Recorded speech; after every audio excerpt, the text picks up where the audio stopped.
Hello, boys and girls. Nerdy Boy Weeps here. This is the fourth time I've done this today.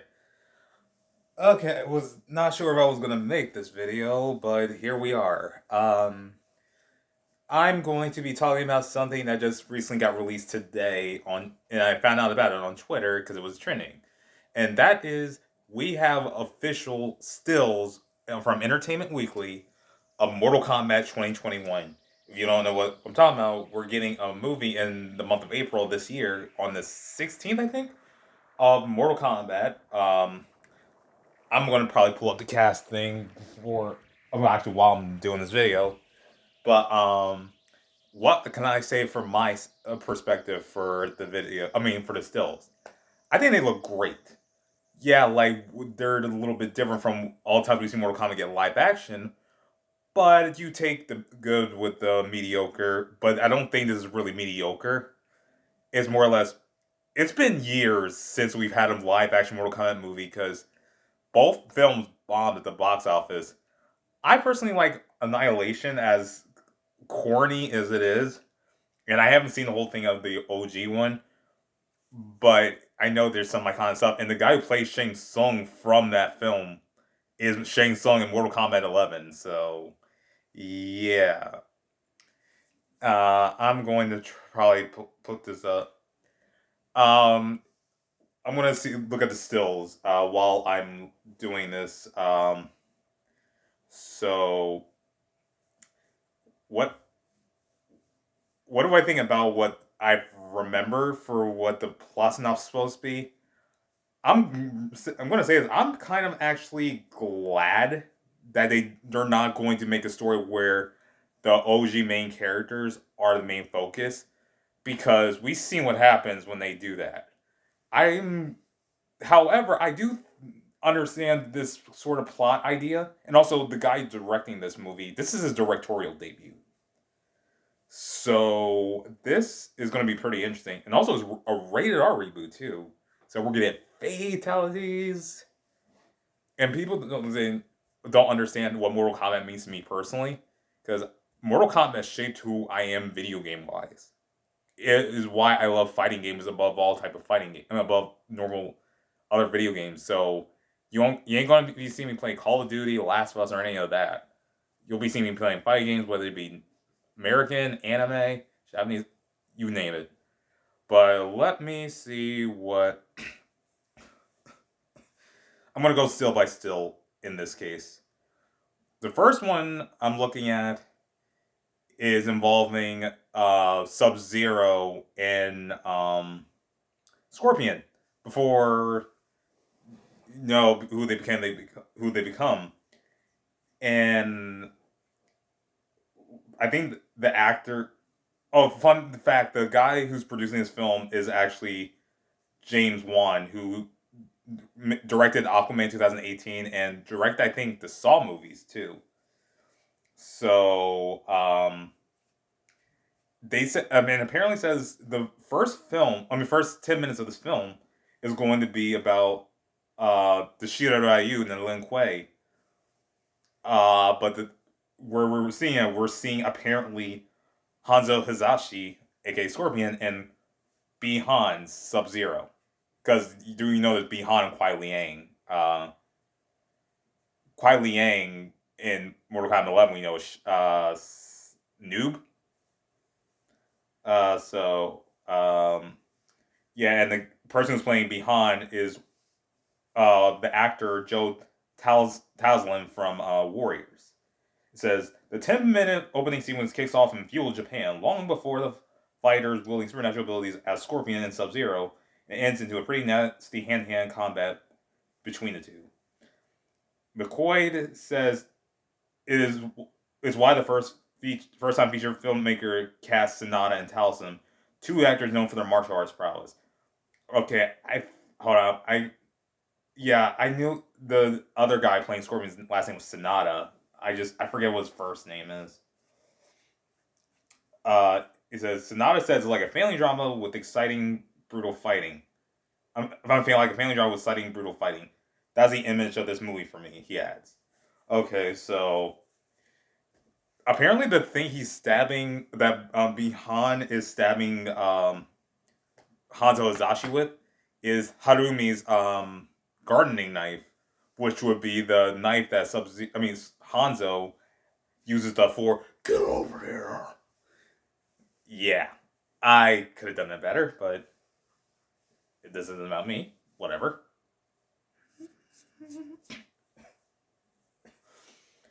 Okay. It says the story of Mihana and Hanzo needed to be told within the fight. McCoy says there are some great camera moves that give off a bit of a dynamism that make it really enjoyable. We need it to be elemental and really brutal. It's not a shiny film. I want the dirt and grunt to come through. Yeah, because Mortal Kombat's bloody AF. Anyone who's played Mortal Kombat since they were kids like yours truly knows this. The brutality carries over into the present where we meet, and yeah, this is where this is gonna get kind of interesting. We have a new character named Cole Young. He says Cole Young, a wholly new character to the Mortal Kombat world, played by actor and martial artist Louis Tan from Wu Assassins and Into the Badlands. I've seen actually Into the Badlands. It was a pretty good show. It sucked that it got canceled. I also lost track of it. I don't really watch AMC because you guys might not know this. I'm not into The Walking Dead. Um, I do know, however, Stephen Ewan, who played Glenn on there, and John Berthel played Shane on there. Both wanted to do stuff like Avatar Legend of Korra as Avatar 1, and John Berthel was Frank Castle in the Netflix Marvel stuff in Daredevil and Punisher. Uh, and he says someone who prides himself in performing his own stunts despite aches and pains that comes along with training. So okay, so Louis Tan is basically Robert Downey Jr. Who, like, and probably some of the MCU cast essentially. That's actually cool.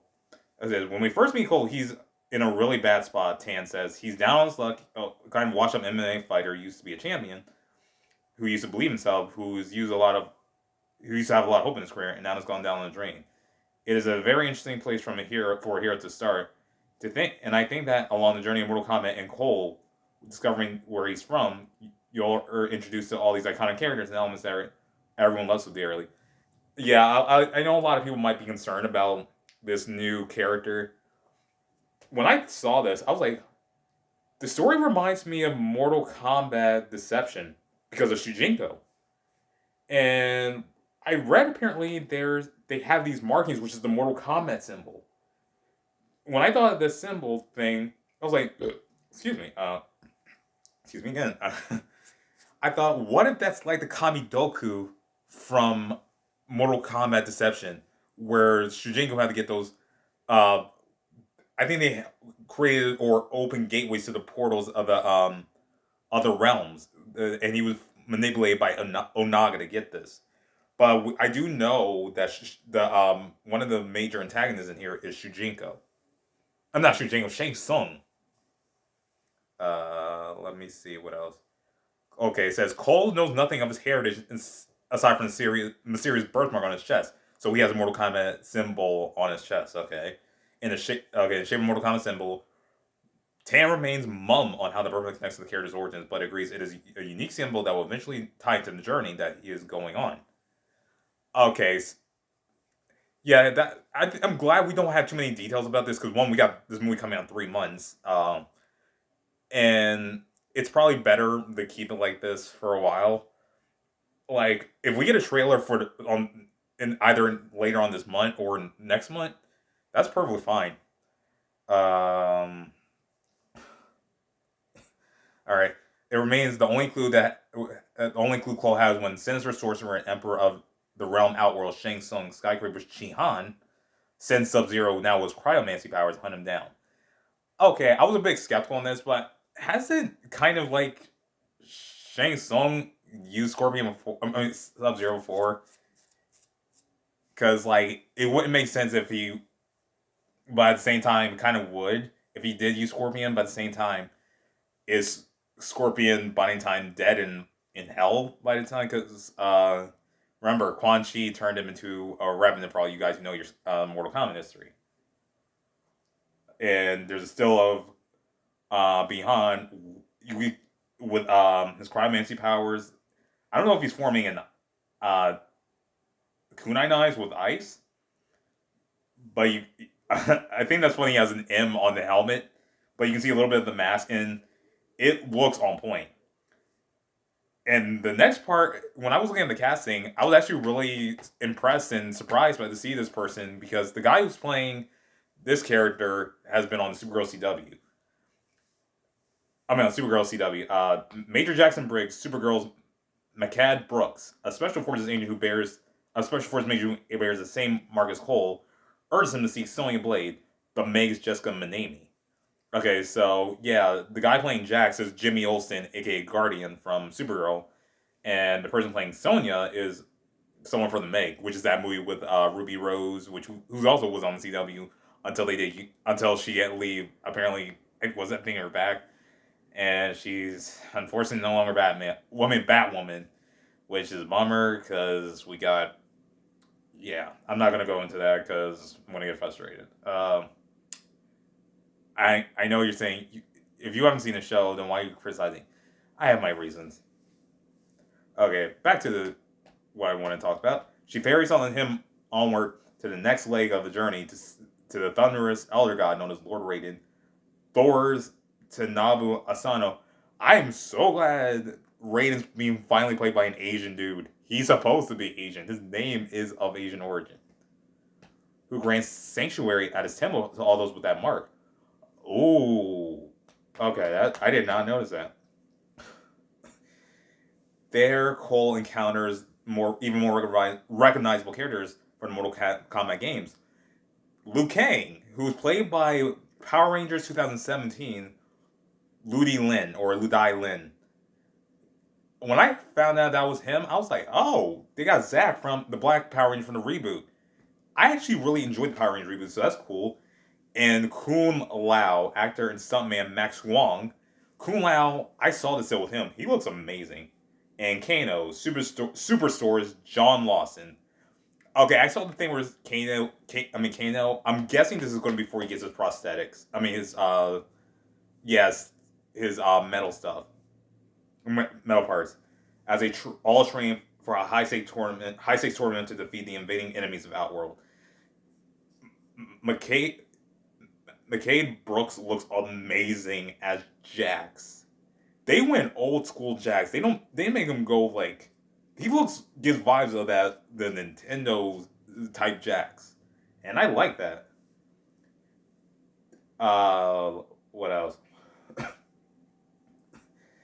Tan is familiar with the idea of the legacy. His father, Philip Tan, a national champion martial artist, began his film career on Tim Burton's Batman. Whoa, I did not know that. And he progressed as a fight choreographer, stunt coordinator, and second unit director.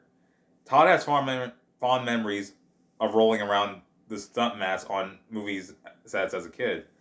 Mortal Kombat marks now the actor's first leading role in a high-profile feature from the studio that launches his father's career. Tan also realized the legacy as a game. I'm not of the original games. I've been playing the game since I was a kid. Me too, man. Me too. For a lack of a better way to describe it, you don't want to mess it up because it's so iconic. True, which is why I'm glad you guys are doing what you're doing. You want to bring something new to the table that people haven't seen before, but at the same time, really respect and pay homage to the legendary worlds that were already created. This is why I said it's like Mortal Kombat Deception, and also even like Mortal Kombat Armageddon, because instead of following the story of the already pre-existing characters, we got to see stuff through Shujinko's and Taven and Dagon's perspective. Yeah. Cole certainly has something fans haven't seen before. While many games can call out the unique fighting moves of the familiar names, which is true, like the daggers of Melina, played by actress Sissy Stranger. At first, I was like, okay, when I saw her, I only saw her picture once the first time. I wasn't sure if she would be a proper Melina, but when I looked again, I was like, okay, you could actually pull off Melina. But the thing is, we need Katana because you can't have Melina without Katana because she's a part of Katana. Tan used his own experience the style of fresh style for Cole. He pulled a UFC fighter George Masvidal for that salt to earth grit, while also tapping into Muay Thai, aka Thai kickboxing, judo, jiu-jitsu, and MMA roots. When I heard that this, when I the reason also I brought up Mortal Kombat Deception is because we all know who played Deception know that Shujinko has a mixed martial arts style that consists of techniques that are already existing. The other characters, I know a lot of people didn't like that. I was okay with it. So I'm wondering what we are going to see of his original style, and what is he going to learn from the characters that already exist. And right here's this, where I'm looking at is Sonya fighting what looks like a battle scar Kano. Yeah, Kano better be Australian. I wanted to make sure that everyone respected the material, the lore of Mortal Kombat, the fans, and the love they have for this. Everyone was clear on it. McCoy said it's developing the reboot. Respect for the material also meant leaning towards what made Mortal Kombat so popular all the years. Blood has a lot to do with it. That's actually kind of true because Mortal Kombat has always been a gory, bloody game since I was a kid, and that is real. As a joke, Mortal Kombat told stunt coordinator Kyle Gardner to craft the best fight sequence ever done in a movie ever. In reality, these action pieces are some of the highest rated elements of the movie that come out of early test screenings. According to McCoy and Tan, we need to be smart about how we go about the fights. The director notes, and there are times where you see the movie and when it's like F, let's have some. I mean F it, let's have some fun. That's hilarious. McCoy, so I didn't feel, but he already knows it's definitely not going to be PG-13 rating. My hat to you, man. My hat to you. Because that kind of probably brought the other Mortal Kombat movies down. Video game movies have got to stop being PG-13. Video game movies, yeah, should not be PG-13 if they have M-rated games. And Mortal Kombat is the biggest example of that. If you're going to turn something like Last of Us into a movie, same thing. Because aside from Mortal Kombat, I know the next thing we have coming out is the Uncharted video game with Tom Holland, and dude looks good. And I know there's a trailer out for a movie he's about to star in called Cherry, which is based off a real person story, and it's being directed by the Russo brothers. So let's see what is going to come out of that. All right. Out of context, this quote might seem incendiary. It's in the area, but it's not. The rules are around ratings aren't what a lot of people think they are. He says it's amount of blood. The amount is amount of red. It's interpretation of how you go about it. We had a lot of discussion about getting the balance right. So there was gore and there was blood, and then there was fatalities because fatalities have always been around Mortal Kombat. So he pauses to repeat what he just said. And there's gore. There is gore, blood, and fatalities. Again, that's what Mortal Kombat has. Fatalities, as in the dramatic finishing moves from the games that often involve. You already know what these fatalities. You know what fatalities are if you play Mortal Kombat. I'm not going to say them. There are some crazy fatalities. Tan confirms. We picked a couple of iconic ones. What are you guys going to do? I'm actually curious. What fatalities are you going to do? And whose? Whose? Alright. There will be a lot of really cool signature moves that you'll see. A lot of Easter eggs that we sung into the film. But there's really some bad A fatalities that I can't wait to see on the big screen. They're brutal, man. They don't hold back. At the same time, Koi didn't want to get into NC-17 territory. He knows it's amazing how quickly you can get there. It doesn't take much, at least not for a Mortal Kombat film. That doesn't seem too off. The film is scheduled for simultaneous release in theaters and HBO Max this April 16th. Okay, I'm trying. Did I miss? I'm trying to. Where's the thing? Okay, that was the top one. All right.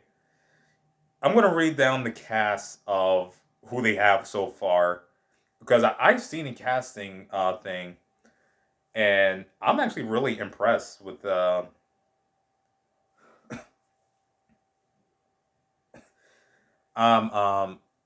really impressed with who they got for character wise, because some of these characters had not even made a live action debut.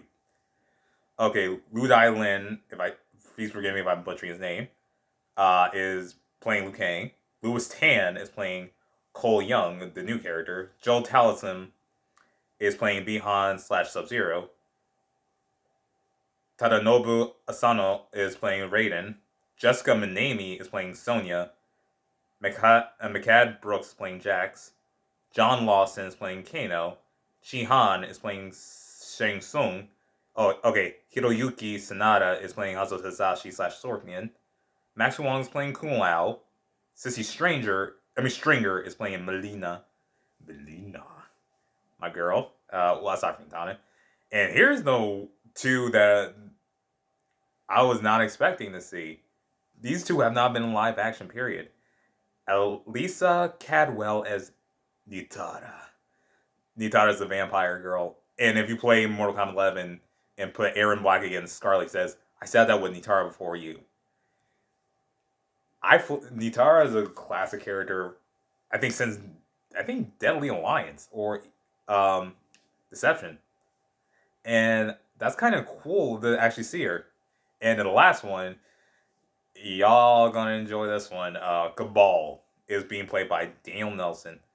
And some, I think, actress named Matilda Kimber is on a roll.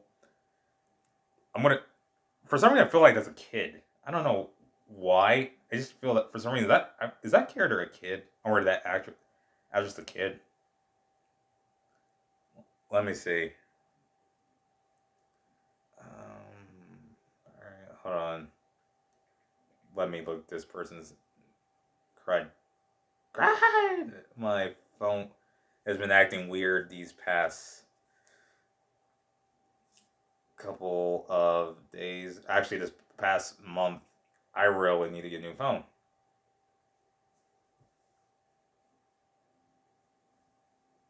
I really actually need to get new phones. I'm trying to look at this person up. I knew it. Okay. Okay, this actor is actually a kid. Okay. Um, is is this her?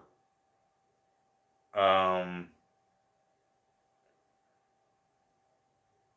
is this her first like movie? Period. I'm going to theorize on this. I'm legit going to theorize. This character, I have this feeling, might become uh, Cole's daughter.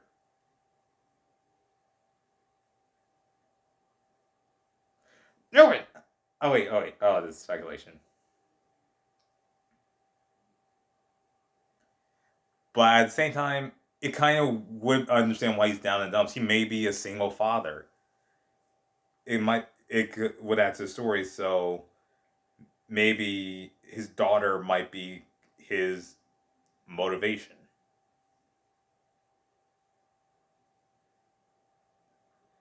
Um, or at least give him a reason to kind of like, or will bring him to get a reason to have purpose. Because I think it's going to be a mixture of stuff happening, and yeah.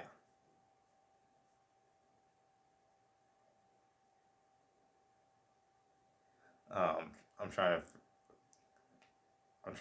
figure out what's going on here. Yeah, I'm okay with them having this new character because I rather see them make a story that incorporates Mortal Kombat, the original stuff from Mortal Kombat, instead of making a new character thing of its own. I mean, a story that involves a whole cast that is like already pre-existing. Because we know if we try to get something that adapts that, it's basically just destroying what we know. Because I honestly thought with the fact that we didn't have any news for Katana yet, I honestly thought it was taking stuff from Mortal Kombat 11 with Melina from her arcade ending. But at the same time, that wouldn't work because we would need Chronica, Cetrion, and Sindel and other stuff. I do believe this movie has a chance of being good. I know people are going to go otherwise about it because it's a video game movie, and we know it doesn't have a great track record of having good video game movies. With the most recent, however, exception being Sonic, which I have not seen, but I heard Sonic was actually pretty good, and that and Detective Pikachu.